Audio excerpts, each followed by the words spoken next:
Great leg.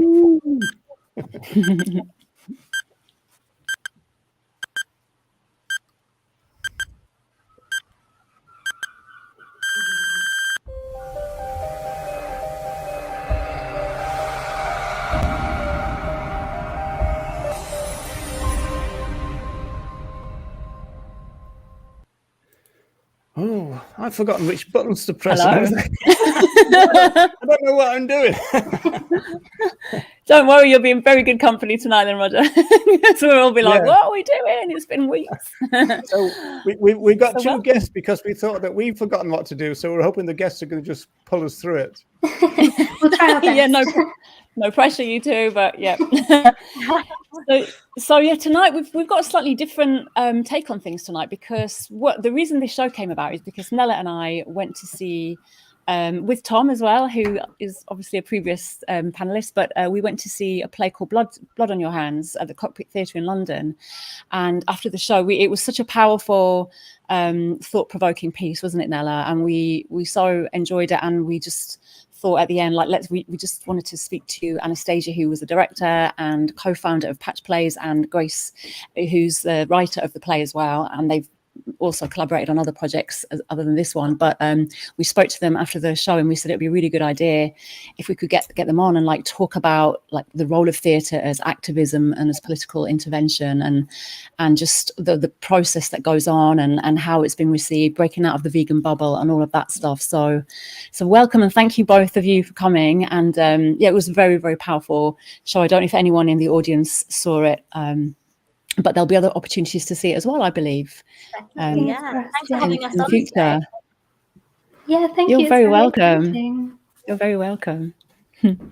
We should, so Roger, you do a few hellos before we go. Yeah, I was just going to say, you can do hellos today, as soon as I've done the intro. Oh, right, okay. Hey, I'm going up. Roll reverse. Oh. Yeah. So we've got Ritzy 96, the spiritual vegan. I don't know who that is. Bernie V, hello again. We met on Vegan, of course, earlier on in the day. Hey, Deb, how you doing? Bernie Brannick, hello. And I think that's everyone so far. We'll say hello to people as they arrive. So yeah. Yeah, and some people sit quietly and don't say hello, and that's fine too. So yeah, hello to you too as well. Hello to you all. Yeah, we've got a couple of lurkers. So I think we're going to start off with that central theme then of blood on your hands. So that's the thing that you've both been involved in. So director and what, writer? Yeah, the writer of the piece. Yeah, and it's kind of you were telling us off air that it's kind of grown organically. It was part of a short kind of series type thing, and then it's growing into a thing on its own. That's right, yeah? Yeah. So it started off as a 10-15 minute piece at the Greenhouse Theatre. So Patch Plays, our theatre company, did a collaboration with this amazing venue last summer, and it was part of 4 short pieces. And we had such amazing feedback from our audience members that we wanted to extend it.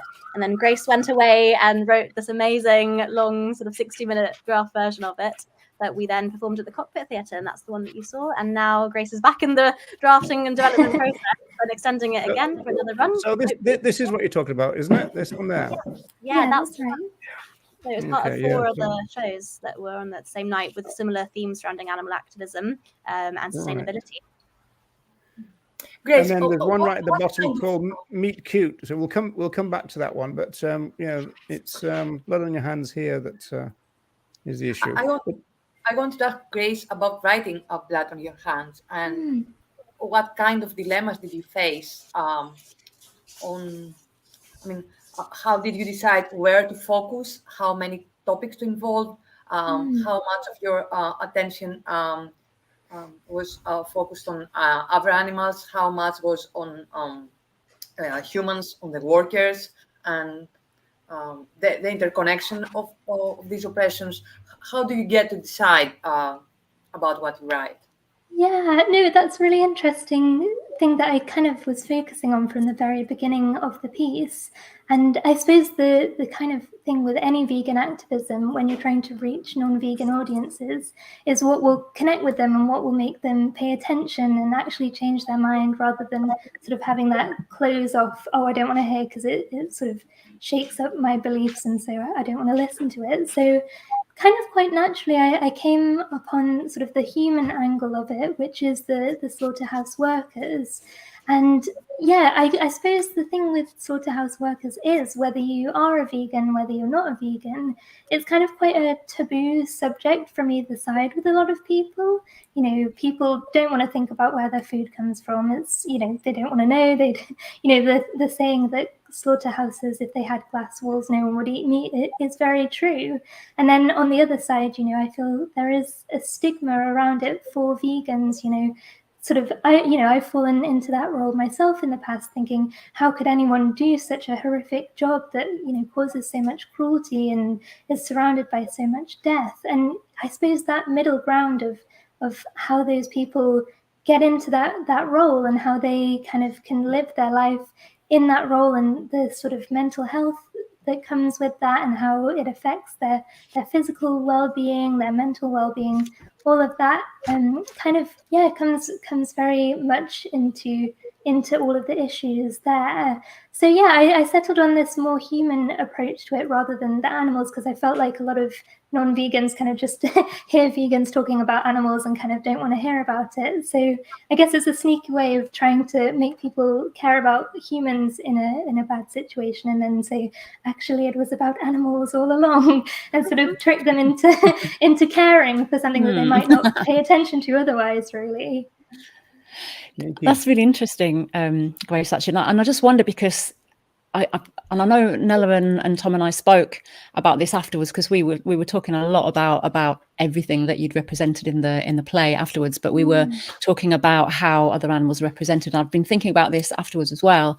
And in a way, although there wasn't that much direct conversation or directly about other animals, it's almost like other animals were ever present through the themes that you brought in, so or even like the costumes or the props and things. So there would be obviously the blood on the workers' clothing. There'd be maybe even the sandwiches they were eating would be probably containing the bodies of other animals. And then you had obviously that you had that really powerful scene, the slaughter scene, and the sound of other animals there. And then you also had the activist, who I guess was then almost became like a representation or representative of other animals and their plight and that kind of thing. So was that a deliberate choice of yours as well, to have those continual presences more subtly so for other animals? I mean, I think, Anna, you can take that from sort of the director's point, but from my angle as a writer, you know, I definitely did think about the sandwiches being corned beef. So, you know, there's that connection to the slaughterhouse, and to having it be set in a slaughterhouse and have a vegan activist character. I definitely wanted it to sort of be almost the elephant in the room in a way, and make people aware that you can't really ever escape that when you're in a play in a slaughterhouse. If you don't actually see an animal, it still makes you think, you know, they're in a slaughterhouse for one reason only, really. And even if you don't actually see a physical animal on stage, it's sort of ever present, really. So that was something I thought about a lot. Yeah.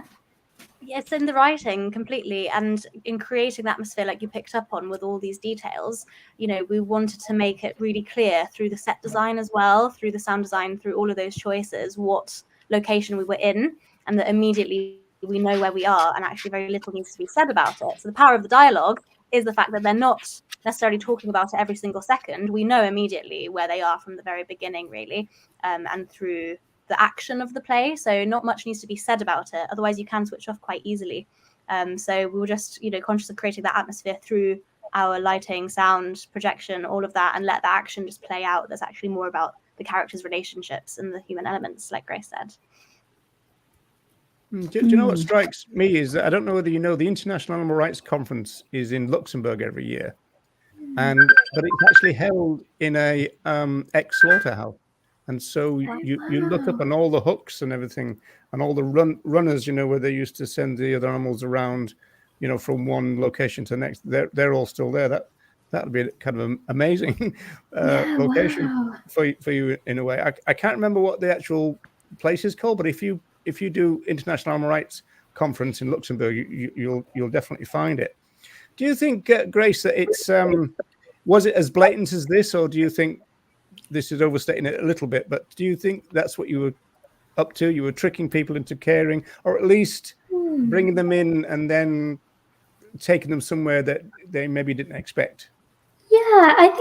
Yeah, I suppose there is a little element of that. It is a very odd thing that people, when you give them the facts about animals, a lot of the time, a lot of people just do turn off. But I think it was more of a subtle thing. We as people care for other people kind of naturally. In a way, a lot of people tend to be drawn to human suffering more than animal suffering, it seems. So yeah, we thought that by expressing the suffering through humans, that it would be a way to get those people that do kind of turn off when they hear like, oh, however many animals are slaughtered every day, they just don't want to hear about it. So yeah, I think there was an element of it being sort of pulling people in gradually and maybe sort of leading them along carefully, so they don't just say like, I don't want to hear about it. But I mean, we did say it was a show about slaughterhouse workers, so people weren't in the dark when they came into the theatre. It was explicitly sort of publicized as a show about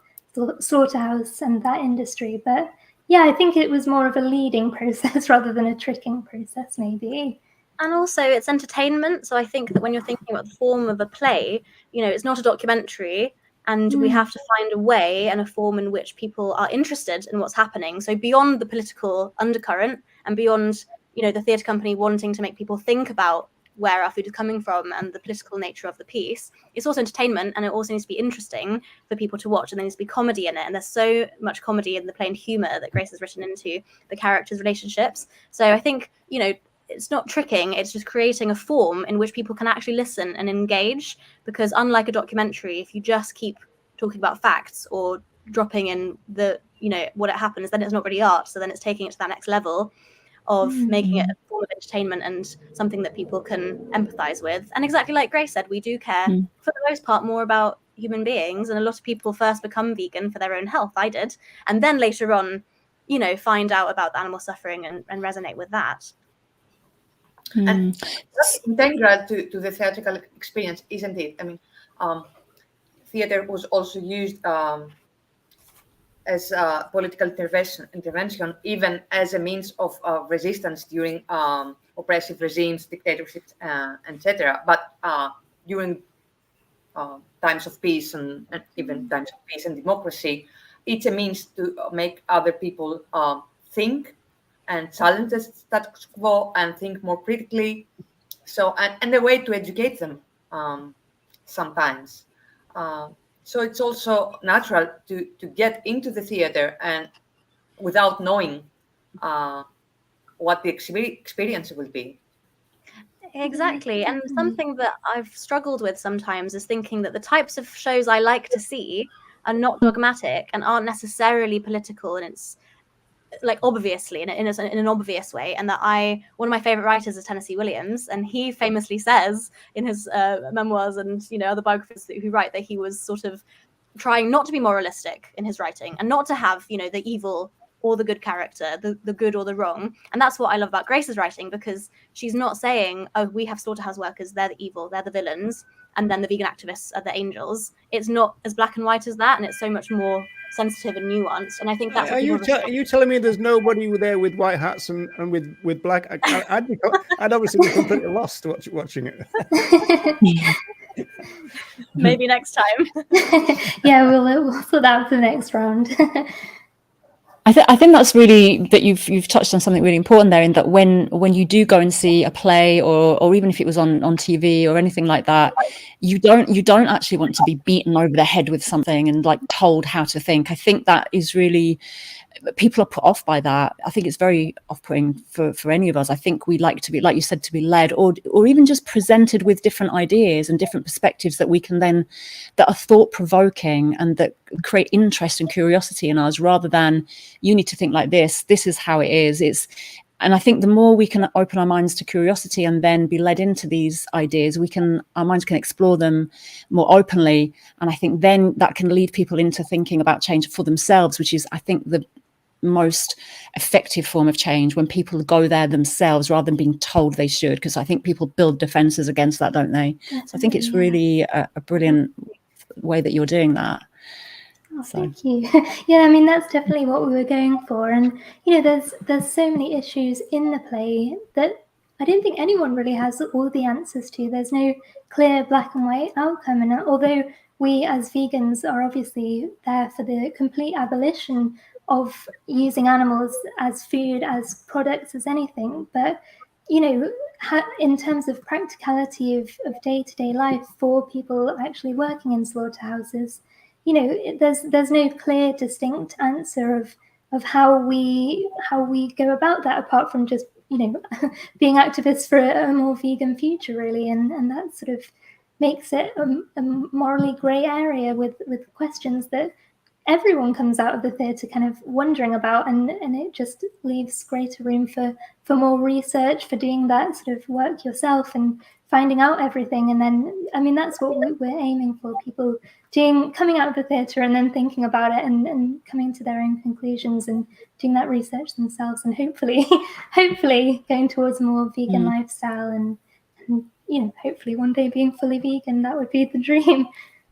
Yeah, you have to treat audiences intelligently. I don't think you can treat them unintelligently, because then they will feel disrespected. So in doing it that way, as Grace has done, you're respecting people to make their minds up for themselves.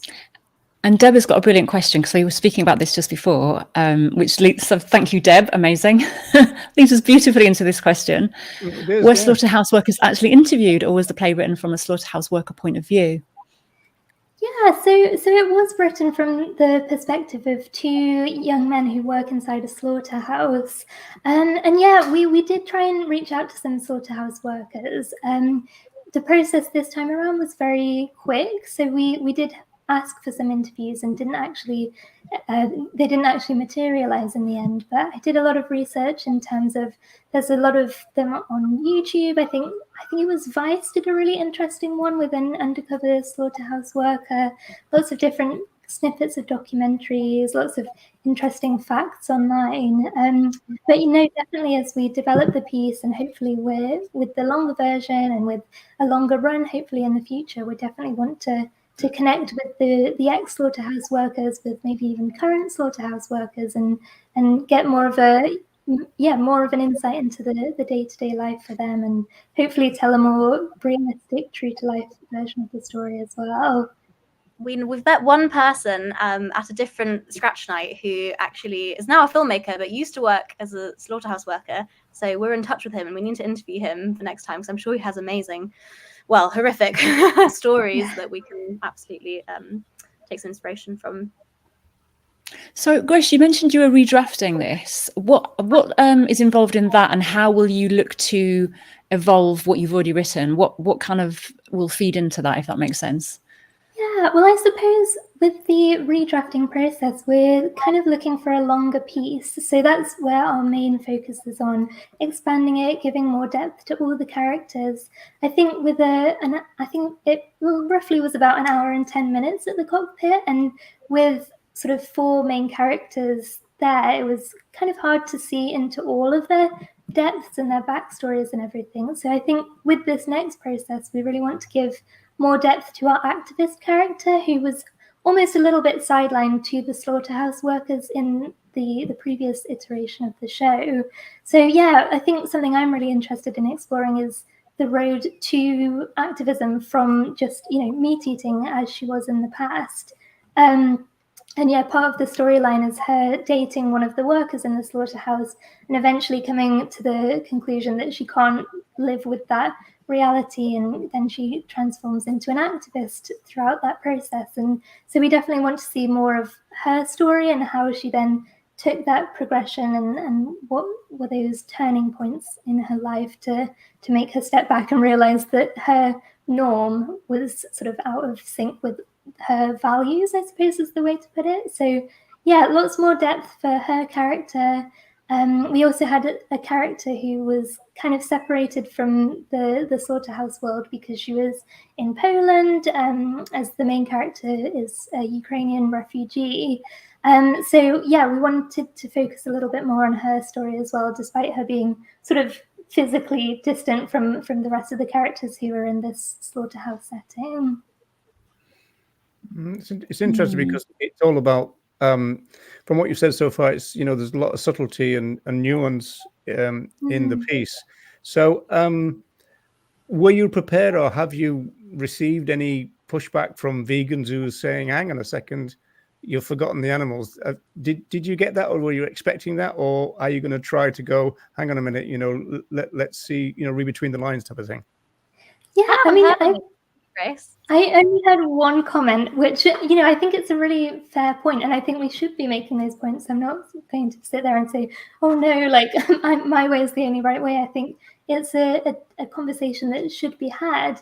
And yeah, I think while it does focus on the humans, I think the animals in this story are very much the sort of invisible center in a way, and that's kind of how it is in everyday life, is they are at the center of this process. There's a follow-up there from Debbie. This is what we often hear when we talk about, because you've described it in the kind of blurb, as it were, as collateral damage. Yeah.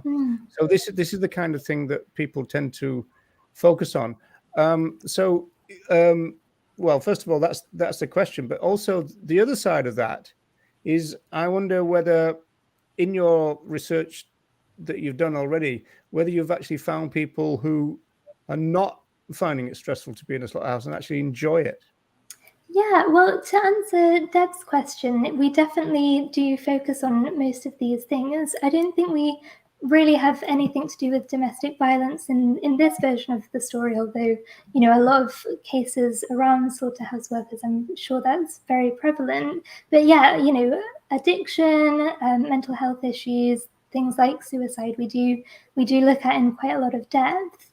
And yeah, no, I think that's kind of what we're looking at when we talk about the human impact of it, is we're looking at how their mental health is impacted, and, you know, what that then does to the communities around them and the people around them that are then impacted by the impact of the meat industry on them.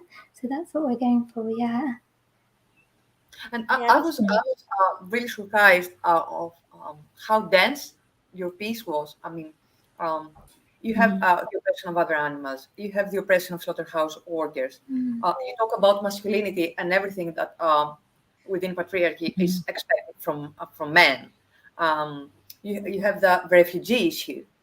You have all sorts of things in a very short play. That was amazing.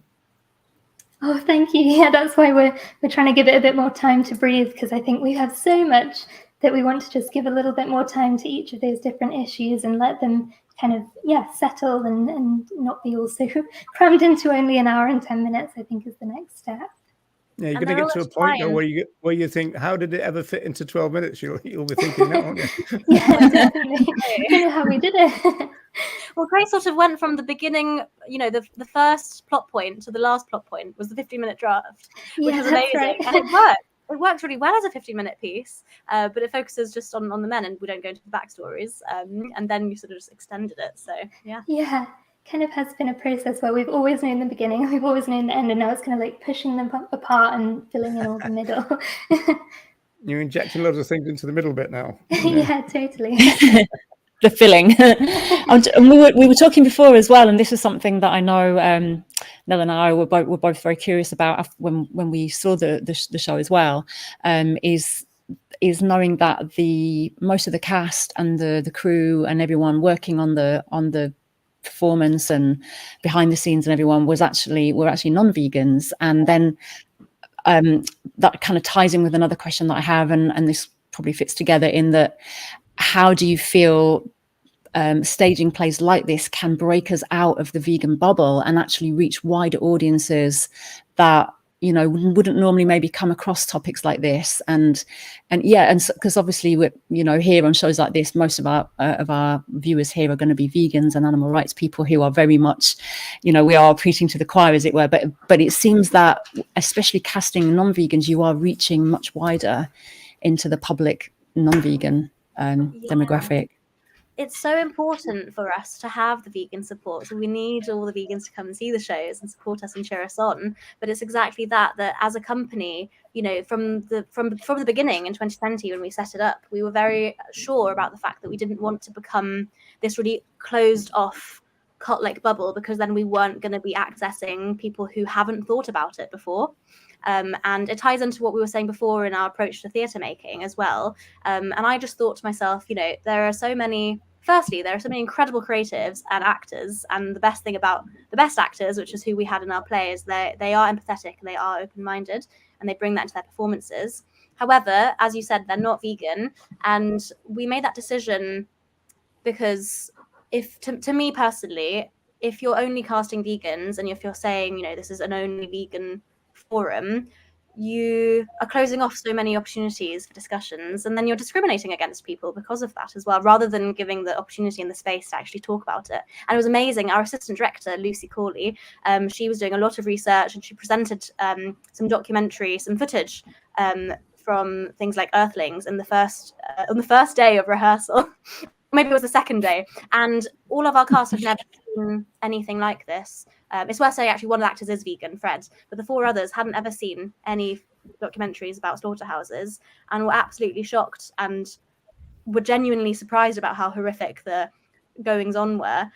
So it was actually really nice to have that response and reaction. And also, they knew going into the play what it was going to be about. We didn't hide from them that it is about slaughterhouse workers. They were still, you know, interested in that.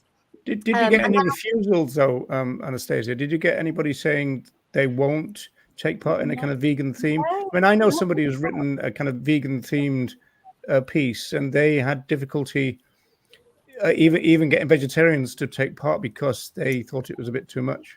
Yeah, well, I think that connects to the way Grace has written it, because actually I did have that experience 5 years ago now. I wrote a play that was more didactic in its approach, and I did have an actress refuse it because her parents were farmers and she grew up on a farm, and she felt that it was against her beliefs. So it's happened once to me in my life. But then actually I think that's a good thing. I think people need to be honest, and if they've read a script and they go, actually, I can't resonate with this, it's not for me, it's a good thing that they reject it, because then you won't be able to work with them. Then they're going to have this resistance to connecting to the material. And our actors were all so open-minded and actually acknowledged. Some of them acknowledged the fact that they said, yes, you know what, this is a horrific industry and we're now thinking about this. I don't know if they've gone vegan since necessarily, but they weren't sort of, you know, reacting with defenses and saying, oh, you know, I don't want to listen to it, because they need to, and they need to know the research and they need to directly engage with it to be able to perform the roles.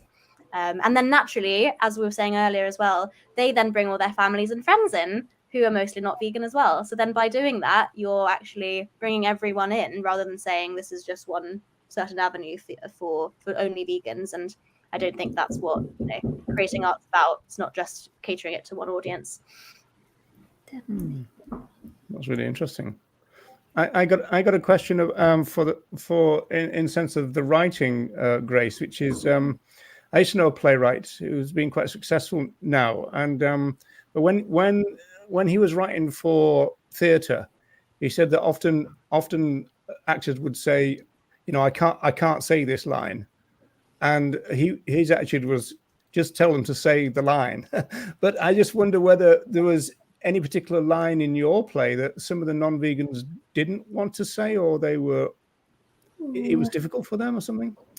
I mean, I'm not sure on that angle, because I suppose Annie was there more day to day in rehearsal than I was. I think they all had no issues with it at all. And if they did, I would have also, I agree with your friend, I would have said, well, this is the script that you signed up to performing. Just say the damn line. Is that what you do?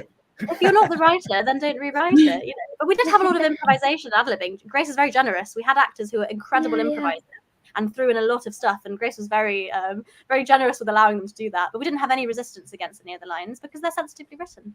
Yeah, and I think with the improvisation, it was always adding to the themes that were already there rather than sort of hiding away from lines that I'd written that no one really wanted to come head first to. It was definitely more of a building of addition rather than taking away. Here's a question you're going to like to answer, because are you touring this? We have been discussing it. We really, really are excited by the idea. We have 3 different avenues in mind for where we want to go forwards with it, but we would love to tour it to Manchester. We've been thinking about Wales as well, because we have a Welsh character in the piece as well. So it's all funding dependent. We need to make a business plan and figure out how we can actually fund it, because we'd love to go on tour. Is things like Edinburgh out the question, or is that a possibility, do you think? Or that's another thing we're talking about for next August as well, because it'd be wonderful. It's a type of show that I think is flexible for different venues as well, so it would be wonderful to actually do that outreach. And in our first round, so to fund it, we had to get Arts Council, and thank God we got it. And in that application, we said that we're really passionate about presenting this material to lots of different audiences, and to the working class audiences that the characters are, and to the immigrants that the characters are as well, and not just, middle class London audiences. So we would love to genuinely be able to expand and do that. How does the funding work then? So Anastasia said there you applied to Arts Council. Yes, and so that's one avenue. How does that process work? And then are there other is there other fundraising that you do? And also a question that I had for you around this as well is it more difficult to raise funds when you're dealing with this kind of topic, and it's very kind of more obviously political in that way, or does that not really make much of a difference? I can answer the Art Council one. It's kind of go, please give me money. That's exactly what it feels like. Yeah. Funnily enough, I think that this year Arts Council changes its application process every so often, and this year I think it's played into our strength. I think they are looking for pieces that are political and are trying to, not to be grand, but change the world, and they're looking for material that is provocative and isn't saying the same thing. So I've found that we've been really lucky because we've tapped into something that is genuinely niche, because there are a lot of new writing out there that's saying it's groundbreaking, it's new, and are about things that we hear about every day. And this is a very new territory to talk about slaughterhouse workers in the way that it does. So it's really helped us secure this funding, which is amazing that they have wanted to platform it, because we're focusing on the human experience. So in our application, we've said this, and it's genuinely there in the play. As we've said, we're talking about working class characters, we're talking about refugees and immigrants, and we're not talking about people who are just completely comfortable in their everyday lives, and probably as comfortable as Grace and I are, but we're trying to platform those voices, and that's really strengthened our applications. But it's really difficult, and this isn't the first one we've done. This is, I think, the third.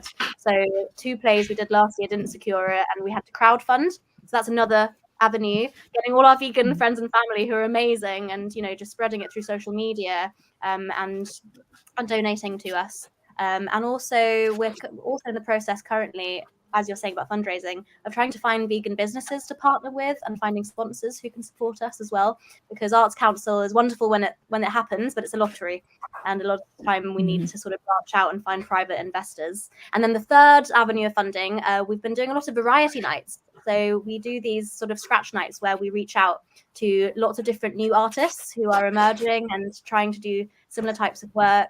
And we had the wonderful one right before the play, actually, at the Union Theatre, where we had singing, poetry, spoken word, and other short plays. And it's a wonderful way of meeting new creatives and then also raising funds for the production. So those are sort of the avenues that we're going down. Actually, I would think the Culture and Animals Foundation would be perfect for this, because that was set up by Professor Tom Reagan and his wife Nancy. I'm guessing my notebook. Yeah, it's actually the entire thing is set up to fund this kind of thing.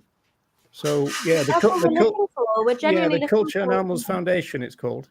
Amazing. I'm going to write that down, because we haven't done much of reaching out yet, but that's essentially, a lot of, and that's common in the industry. A lot of theatres have sponsors and have people who are backing them and businesses. So we want to create this network with other vegan businesses that can help us. I suppose because, you know, there are the vegan pound, as it were, is kind of trendy nowadays, and there's a lot of companies that are making a lot of money from vegans. So, you know, it would be kind of nice if those big companies then help spread the message of veganism. Can't you just mug Paul McCartney, maybe? Yeah, we can. That's 2020. Maybe we've got to get trapped in a lift together or something. Don't get him to sing "Hey Jude" to you though, eh? Just don't go there. This is Deb again, trying to get Grace some more minutes into the play. So, is that an element of it, or is that? To be honest, with Blood on Your Hands, actually, we don't look into the environmental impact a lot. I mean, it's obviously there. We're obviously aware of it. It's a big part of one of our other shows that we've been working on is the environmental and sort of protecting the environment. But I think with this one, just thematically, it might sort of stand at odds with what we have at the moment.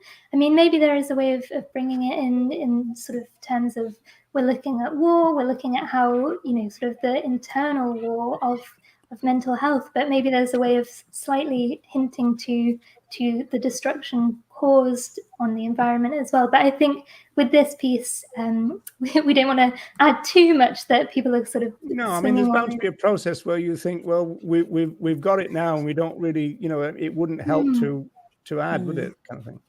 Yeah, it's not totally explicitly there, but there is in the actual usage of food. I was just thinking now about it, actually, that it's not the focus of it at all, but you know, they eat these sandwiches, they don't have an appetite because of their work, and they throw them away and they don't finish them. And then also we have the movement scene where they're just throwing these guts around on stage, so almost as part of the action, I think it's subtextually there that they're disposable, the people are disposable, the food is disposable, and the ruin that's caused by just the abuse of how much food we throw away. But I think that's not there explicitly at all, but is sort of thematically under there. So it's not spoken aloud, but I think within the piece in general, maybe sounds like you got a follow up to me. Blood on Your Hands Part 2, yeah. Interesting. So what inspired you to first set up Patch Plays, and then what kind of other projects have you worked on? Because I know this has obviously been your most recent one, and the one that Nella and I've seen and we've talked about here, but what other things have you worked on, and also maybe what are you looking to work on, other topics, other themes? Great question. So I set it up with my friend Maria in 2020. So it was a pandemic year, and I just graduated from my master's course in directing at drama school. And selfishly, I was really bored and I was really frustrated because my course was cut in half. I was meant to have a director's showcase, and I was just, thinking how, unfortunate everything was and itching to do something. And Maria was in the same place as well with her course. And we literally just got together in a park and we were having a few drinks. We were thinking, why not do something outdoors? So the very first thing Patch Plays did was an outdoors scratch night at this vegan cafe that's amazing. Vegetarian vegan cafe called Tide Tables in Richmond. I don't know if you've been, but it's lovely. It's by the river. And that was the very first thing we did. And it was wonderful. We said, the theme of the evening is going to be veganism, sustainability, animal activism. And we put this call out and we got lots of different writing for it. And my cousin wrote a short piece for it called Meet Cute. So there's a theme here. With our scratch nights, we have these short plays that we genuinely just, put on for fun to get some new writing stimulated. And by putting these call outs out, it's an amazing way of getting new writing. And then Meet Cute is this farce about this woman who tries to veganize all of her Tinder dates. So it's a pure comedy. And it went down really well with non-vegans because, again, it's entertaining and it's uplifting and it's not really talking about the animals. But then after the show, it has, I won't give it away, but it goes into darker themes towards the end. And then after the show, you have all these non-vegans going, oh my God, I'd never put two and two together. I never thought about it that way, because you're, as we said before, kind of luring them in via a different route. So that was our first major piece, and we took it to Camden Fringe and toured it at different venues in 2021. And that kind of really kickstarted us. We got good reviews in and started building the net wider, and word of mouth really spread and helped. And then we did the exact same thing in the summer with Grace's piece. And Grace also wrote a musical, we put out a commission to find a children's Christmas musical, and Grace wrote one called Birdie's Adventures in the Animal Kingdom, which is another huge project that we want to get back to. So that's sort of what the company's been doing thus far. So we've got 3 projects. Meet Cute, we're also trying to turn into a short film at some point next year, which would be really exciting. So that's going forwards. And Blood on Your Hands, potentially touring, potentially Fringe. The musical, we want to find what the correct avenue is for it as well. It's something that could tour across schools. It's a wonderful, really, really sweet, endearing musical that I think, children will absolutely love, and will be a brilliant way to get vegan families bringing their children as well to educate them, and spreading the message in schools. So those are sort of the projects going forwards that we really want to continue developing. So we're sat on 3 really strong pieces that just, I think, have a future, and we need to get all the funding and the time to continue with them. Yes, okay. America tours on the cards. We've got to do it. Yeah, we've got all of our fingers crossed. Got to break America. Broadway, just you wait. Do you think you're just going to keep it to planet Earth, or have you got plans to go elsewhere? Interstellar? See wherever the next planet is.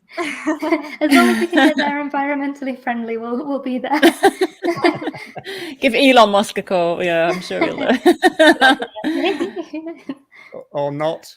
Yeah, exactly. I know. Or Bezos. What about another one of your projects, Anastasia, was Plucked? Yes, that was 4 years ago. So that was the first play. Grace writes far better than I do. I can say I'm not really writing anymore, but I was interested in writing at uni, and it was the first play that I'd written, and it came out of a devised piece that I did when I was 18 at school. And A-level drama is notoriously terrible. You have to do themes about anything edgy. Usually you get pieces about drugs or drinking, safe sex. Those are sort of the provocative themes you're meant to do. All those 3 can be just in one, can't it? So yeah, exactly. And they tend to be. And I remember my group. I remember us being like, "Oh, it's so boring. We saw this at GCSE. We do the same things. And again, I was in a group of non-vegans, and I said to them, I gave it a week. I gave them a week to try and come up with some ideas. I didn't want to go straight in with let's do a vegan play. So I let them chat, and we couldn't think of anything. And I said to them, wild idea. Say no if you don't want to do it. But should we do something about factory farming? And they were really down for it. They were really up for it. And we devised this piece, which was the beginning of Plucked, that was about factory farming. And basically, the short synopsis of it is it's about a family who are sustaining themselves. The father is a slaughterhouse worker working in a factory farm. However, his wife doesn't know this. His wife thinks that they run a free-range farm, and he's in the process of getting equipment and building up into a factory farm to provide for his family. So that's sort of the setup of it. And they have a child, Rudy, who's 12 years old and who is mute, but who loves drawing and is very artistic, and has a brother who's got slightly more evil tendencies, and a lot of terrible things happen. It's not a very happy play, and that was the first thing. It's quite dark, isn't it? I saw the trailer for it today on YouTube. So if people want to see that, it's Plucked, and then put Anastasia's name in there. But it seemed to have kind of feminist themes to it, and it seemed as though this was going some dark places. Yeah, it was. I advertised it as a dark comedy, but in hindsight, it was probably a tragedy. And a lot of it was just about deceit, deception, providing for your family, the excuses people give for the jobs that they're doing. And it was intending to go down that line. But I'd love to come back to the piece one day. But the problem with it, as a writer, I made it very dogmatic and didactic. And I didn't have the skill. I don't have the skill that Grace does of being able to take that subject matter and do it in a way where you're not pointing fingers and saying you're wrong, you're right. But it's something that I'd love to come back to in the future. Maybe with Grace's help, we'll see. When we run out of projects, we'll come back to it. A few months down the line. Yeah, exactly. Is that one thing? Sounds like you're going to be busy. Is, you want to keep it fairly light, right? But so I suppose it's not an effort, but I suppose it's a concern that you don't kind of take it too dark. Would that be right? Or I'd say not dark, but you're touching on something there. Absolutely. So I'd say Blood on Your Hands is quite a dark piece. Without spoiling anything, it is quite a dark piece, and it is harrowing, despite having these more light moments of friendship between the male characters. It is essentially quite a dark piece as well. I think something that I'm personally very aware of and which is why I love Grace's writing, why we work together so much, is that I don't think it's about having darkness or lightness, but it's the thing of how educational something is. So what we were saying earlier about finding the correct form of which to communicate this information and doing it in an artistic way rather than making it very obvious. So when I say that Plucked was very dark, I think thematically it's fine, actually. And even though it's dark and horrible things happen, the issue with it more so was that non-vegan audiences, I had a lot of negative feedback from it, as well as positive, was that it was too, I suppose they did say it was too hard-hitting and that it was too accusatory. We had a lot of negative feedback. However, saying that, I think it's important to divide audiences. I had a thrill. A lot of people, that's someone who saw it. They're sort of retaliating against it in the background. But I had a thrill that when we took it to the Fringe, we had such different responses. Some people absolutely loved it for the reason that it was really dark and hard hitting and just went in all guns blazing, no apologies. And then some people were really offended by it and sort of were like, I can't believe what I've just seen. You know, it was too horrific. So I think you're right, actually, Roger. There is something to be said of sometimes you do need to just brave it, and not to be afraid of it being too dark. But I think I had a negative experience of the overall response to it was that I think maybe a lot of non-vegans would then turn away from veganism because they felt too attacked. So if your overall goal is to make people think about veganism and reflect on it, you need to make them feel, to some extent, I think, not comfortable, but not attacked. It's a balance, though, isn't it? And of course, you've always got that thing that everybody knows that you can never satisfy everybody. So somebody's going to get upset along the way, isn't it? Yeah, aren't they? Yeah. And also it's a balance between your artistic creativity and the message you're trying to deliver, or the mode of the message, or the how it's received. I suppose you're always trying to straddle that line of, right, I really want to go in hard on this because this is what I really feel, or it's artistically where I want to go. However, that might not be well received. So I guess that's quite a difficult balance to strike, isn't it? It's a difficult one, and I'd love to go back to it because I think there's something to be said of, in terms of thinking of it as a business and thinking of the theatre company of like actually engaging people and building audiences and not turning them away. I haven't thought about this before, but in conversation with you now, I'm almost thinking maybe there's a way at which when you get to a certain level of being known and having supportive audiences, you then are in the position where you can turn people away and you can do something that is very jarring because you already have a certain platform. Whereas I think if you're just starting out, you do have to be careful to some extent. Obviously, that's not the priority. If it was, we wouldn't be doing what we're doing because, of course, it's. Well, but I mean, all we've got to do is look at the title of the show. The theatre is politically invented. So you can't let everybody in the audience bland you out completely, can you? Either. Yeah. So Exactly. I remember the last thing I'll say about Plucked was one review on Edinburgh Fringe. You can leave. You can choose if you want audience to be able to leave reviews anonymously and for the public. And I was like, yeah, let's do it. And someone said that they were like, it's horrific. It reminded me of a Hieronymus Bosch painting. And they meant it as criticism, but it was the best review I could have asked for because that's exactly what I was going for, that it's this sort of attack on the senses, you know. So you're right, you've got to take risks. And also, I think you can do dark if you provide catharsis, which is what really good theatre does. And that was a very good piece of theatre, because I remember, although Blood on Your Hands is dark and it's a painful, it deals with a painful topic, I remember that at some point I looked at Wendy and Wendy looked back at me and we were both teary and were squeezing hands, but there was emotional release there.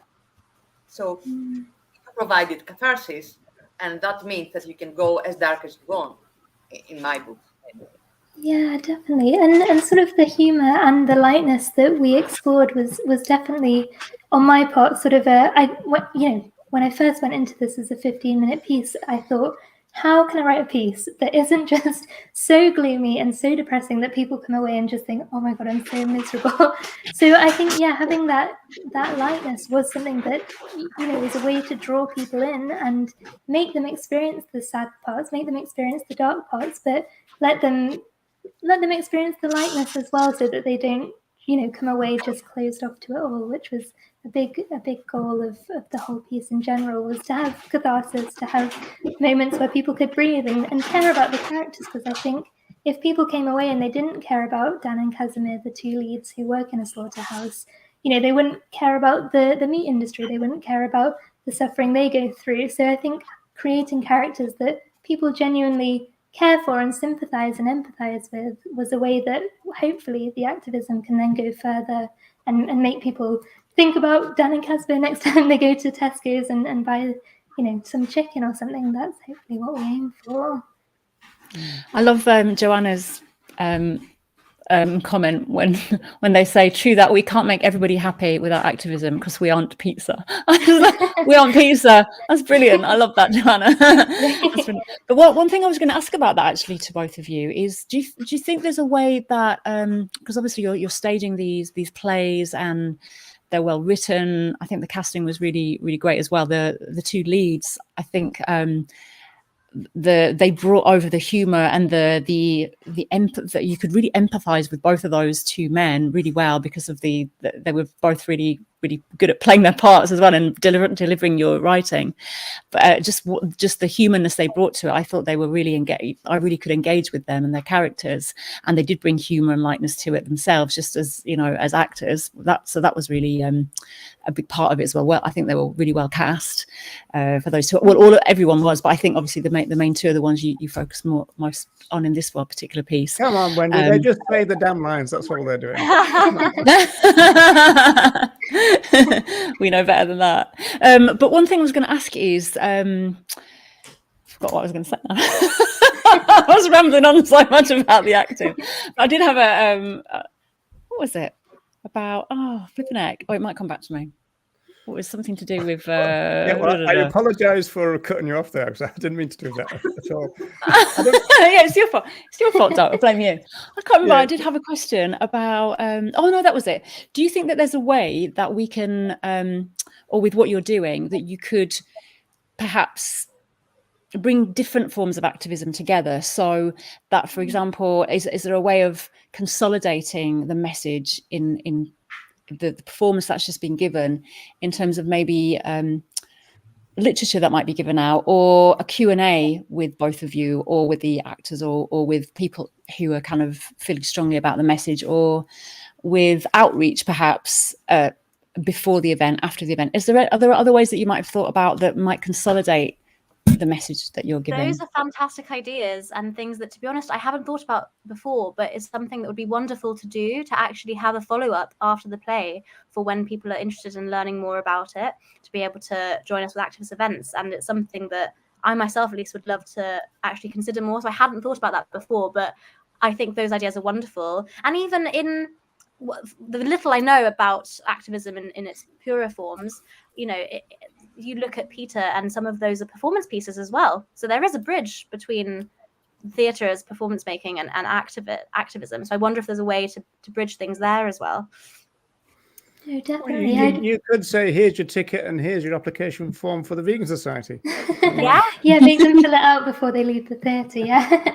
No, I definitely want to bring activism to the forefront. I think those are great ideas, Wendy. I think, having a way for people to leave and then to discover more themselves, and to actually go forward on that journey and on their path of discovery. I think, we should definitely be doing all we can to sort of give them those materials and make that sort of journey as easy as possible, because people sometimes don't want to do the work themselves. So the more we can do, I guess, the easier that transition then becomes. And maybe offering workshops and finding vegan activists like yourselves to collaborate with, and actually create workshops aside from the play itself that can be a part of the process in the lead up to it. So I think we need to consider those things. There's a couple of issues that have come up in the comments. So I don't know what this refers to, but apparently this is Martin, not Michael. But then the substantive thing is here. Is this? Can you speak to that, or is that?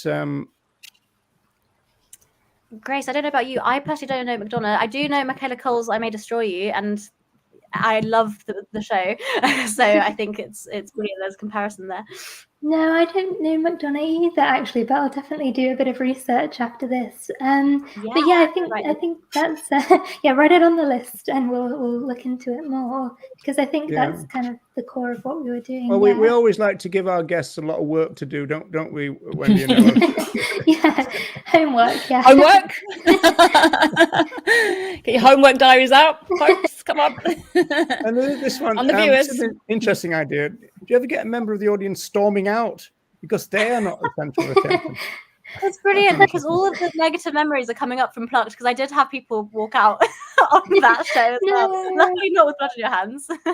I was really worried though. I was thinking, even with our kids' musical Birdie, I was sort of like, oh, there's a song that a cow sings about being taken away from its child. And I was thinking, these parents aren't going to be happy, or they're going to be walking out. And I was sort of watching the audience the whole time thinking, oh, is this going to be the straw that breaks the camel's back? Yeah, but it still wouldn't be for this reason though. I'm going to try this next time I go and see Shakespeare. I'm going to stand up and go, I'm leaving. You haven't mentioned me once.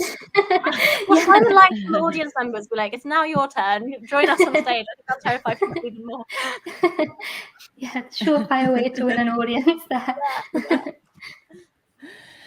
How important, actually, just get their names and their way in and just mention them in there. Yeah, be like, the other slaughterhouse workers. I scare them a little bit. When you're writing, Grace, how important is language to you? Because that's something you just said there, actually, which we talk a lot about language on this show, and you just mentioned like the straw that broke the camel's back, which is obviously quite a speciesist metaphor, isn't it? And I just wonder, when you're writing, how important is language, and introducing perhaps new language, or thinking about the wording and the language to create the message? Do you want to use very normative language, or do you try to challenge the language, or how do you feel about that? Yeah, I think for me, as I was trying to portray in the most realistic parts of the show, just sort of the conversations between our two leads who are slaughterhouse workers, I definitely did kind of break my norms of language and say things that I would never say. I think there's even a line about a crazy vegan, which obviously as activists we're not too keen on that sort of language being used about us. But I think it was important to give them their own theatrical language that actually is realistic. And then with our vegan activist character, her language is very different, and she wouldn't use those kind of things. But I think, yeah, in terms of the speciesism of language, it is, it comes into daily life. Even as I just said, camel, I was like, oh God, there it creeps out without meaning to, or if I said no, it does, doesn't it? Yeah, or like sort of cast the net when you're talking about reaching audiences, and I always have to try and retrain my brain into coming out of those. Getting two birds with one stone. Again, it's a balance thing, isn't it? In the sense that I've been involved in a TikTok dispute with somebody over the last 24 hours, and they're suggesting that the reason that they talk about cruelty is because people are a little bit slow, and anything more complicated like exploitation they can't kind of get. But I suppose it's the same in terms of outreach and in terms of playwright. You've got to pick your language and try and kind of think about the audience at the same time, haven't you? It's just inevitable, isn't it? It's like any process. Yeah, definitely. I think that's, it's a really interesting thing to think, think on deeper through the redraft. I don't think there's any of those metaphors sort of like killing two birds with one stone that's gotten in there. But I think, maybe that would be an interesting way to explore the way language differs between people who think about those things and those who never even come across those conversations at all. I think really interesting way to explore things in a very subtle, way. I think that's really cool. Yeah, or maybe have the activists give a metaphor. I'm trying to get into the play here. Have the activists say a metaphor that's slightly different. It would be in non-species this way that people might recognize, like let's feed two birds with one scone, for example, because they might recognize that and go, what did she just say? So it kind of almost like creates that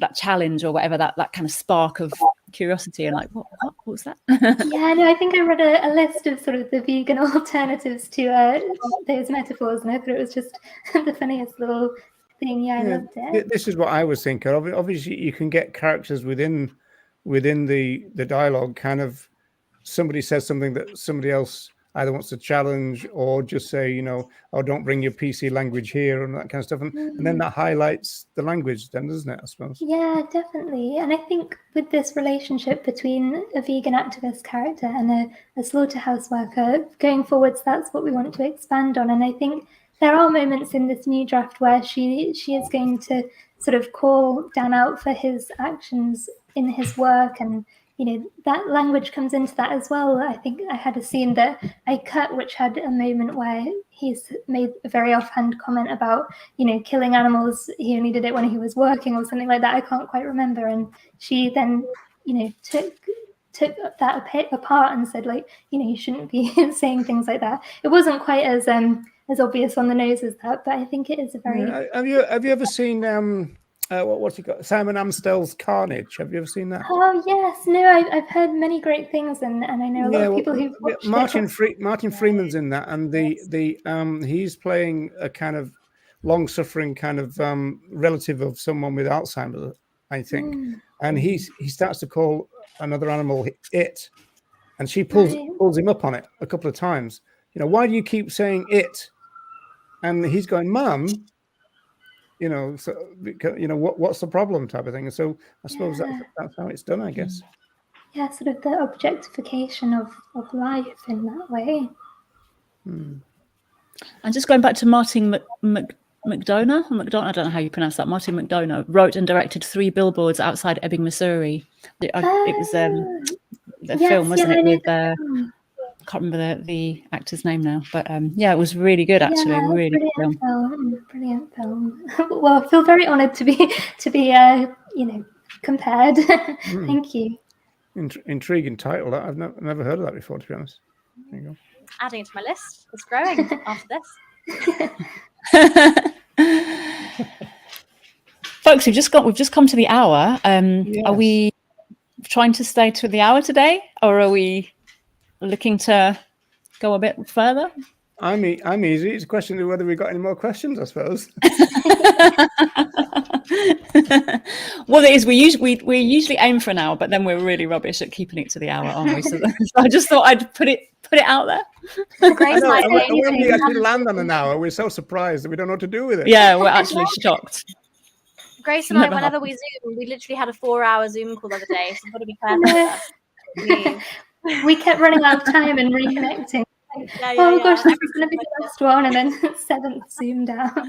Well, perhaps we can get Anastasia to ask Grace a question, and then Grace can ask Anastasia.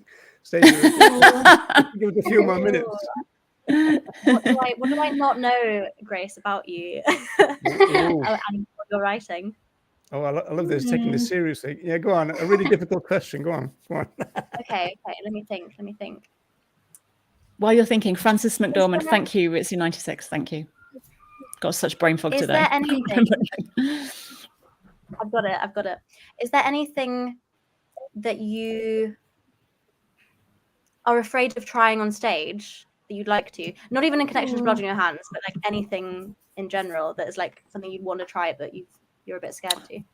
Yeah, that's very good question. I don't think I've ever that's an intriguing thought about that, actually. I mean, I suppose coming into Blood on Your Hands, I was a little bit like, ooh, how is the slaughter scene going to work? We have this kill dance where we actually, for the first and only time on stage, we do portray the slaughter of animals. And obviously going into that, I kind of knew what the play was going to look like, dialogue between characters in a slaughterhouse. You can imagine what that's going to be. But I think that moment was the moment that I was just sort of thinking, what are you going to do, honey? How are you going to do it?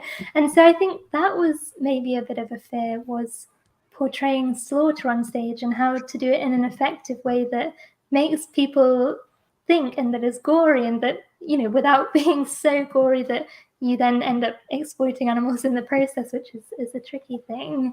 But in the future, I suppose no. I think with these topics like veganism, with things like climate change and everything, they are scary topics for people, but that's sort of what I'm drawn to writing about. And prior to this, I looked at I worked on a play about garment workers in Bangladesh and sort of the fast fashion industry as well. So I think for me, being drawn to those issues that do divide and that are scary, and you kind of wonder how can you portray this on stage, is what interests me. And I think if someone said, oh, can you write a play about just two people having a chat about their mortgage or something, I would just not be interested at all. So kind of the scary things. That sweatshop one that you mentioned sounds really good.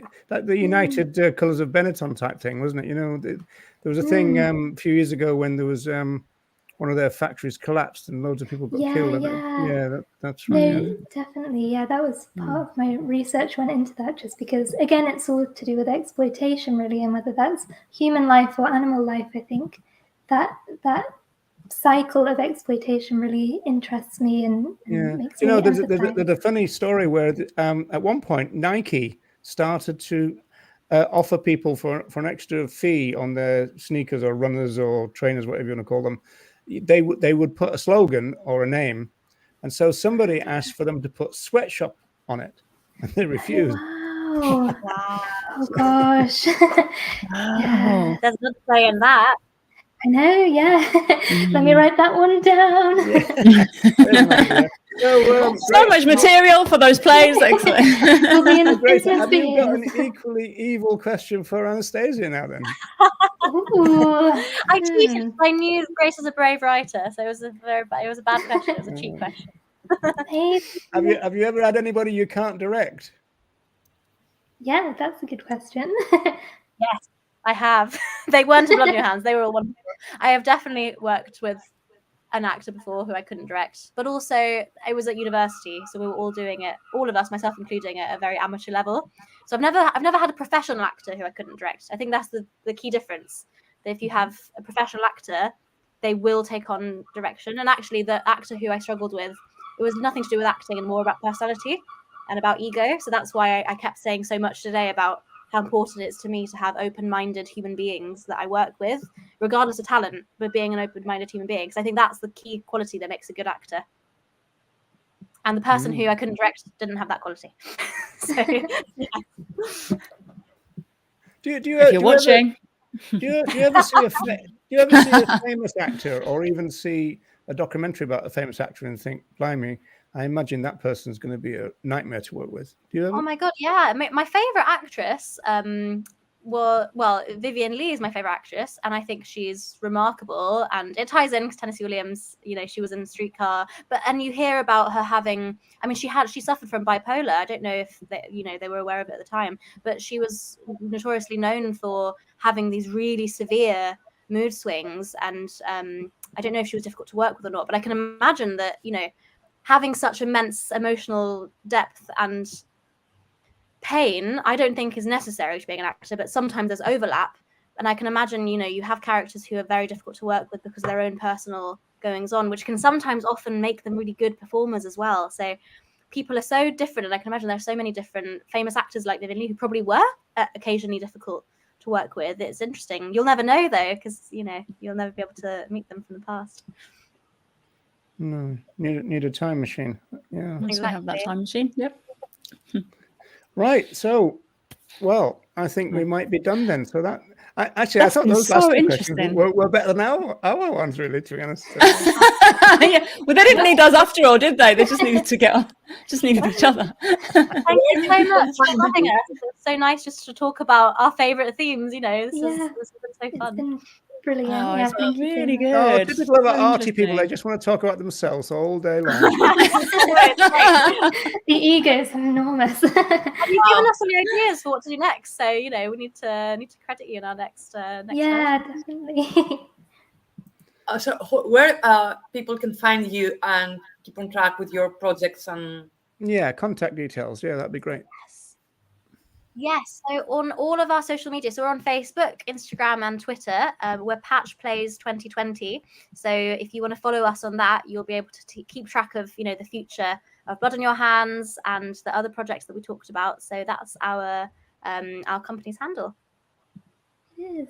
And we also have an email address if anyone, is interested in getting in touch with us, creatives or non-creatives, anyone, vegan activists. It's patchplays2020, very easy to remember, @gmail.com. Is there a story behind the name Patch Place? Or You know what? I wish I could say there was, but coming up with names is always the most difficult thing. And my friend Maria and I, who set up the company with me, we were just walking around in Hyde Park during lockdown thinking, we want a vegan company. What on earth do we call it? And we were throwing ideas around and we thought, oh, Patch kind of sounds like a dog? greenery, like Cabbage Patch. It's so silly. We're like, oh, Patch sounds green, you know. And also Patchworks. We first were doing the scratch nights and short pieces. So we thought patches are like little patches, things you can sort of sew and weave that stitch together different themes. So it sounds so silly, but that's where Patch came from. And then plays, that's the form we're doing, sort of theatre. And now we're doing longer ones, not just Patch. And then 2020 is the year that it was established. But names are always the worst things to have to come up with. And Patch runs with Scratch, and you're doing Scratch Place, so it kind of works, doesn't it? Exactly. I think we've got to the bottom of that then. You come up with a better answer for the future. There's this really profound meaning behind it. Yeah, I'll write you some, secret backstory. Yeah. Oh, thanks so much. It's been really brilliant. Thank you. Really Fantastic. interesting. And this has been great for us because it's a little bit different from what we normally do. Yeah. So that's been really excellent for us as well. So for the people watching, thank you very much for tuning in. And we shall be back in. Well, I don't know what to say. We shall be back in some time during the future. There's no point in putting a date on it at the moment. In theory, it's going to be the first Monday of September. Oh no, September. Oh wow, that's really scary, isn't it? Yeah. Why? I'll be watching. I'll put it in my diary. I can't believe that it's nearly September. Summer is Oh, thank you. It's different and wonderful. Super grand and fun live stream. Thanks, everyone. So interesting. What's so scary about September? You've intrigued me now. the end of summer. Just how quickly the year's gone. I can't believe it's. Yeah.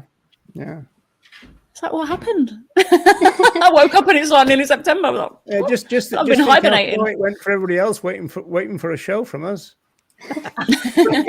As if. Waiting with bated breath. Right, people. Thanks again, Grace. Thanks again, Anastasia. Thank you. yeah, thank you. Take care, Wendy and Nella, and take care of everybody in the chat. And we shall be back sometime. We will. Yeah. Bye Definitely. Bye. We'll be back. for now. I will be back.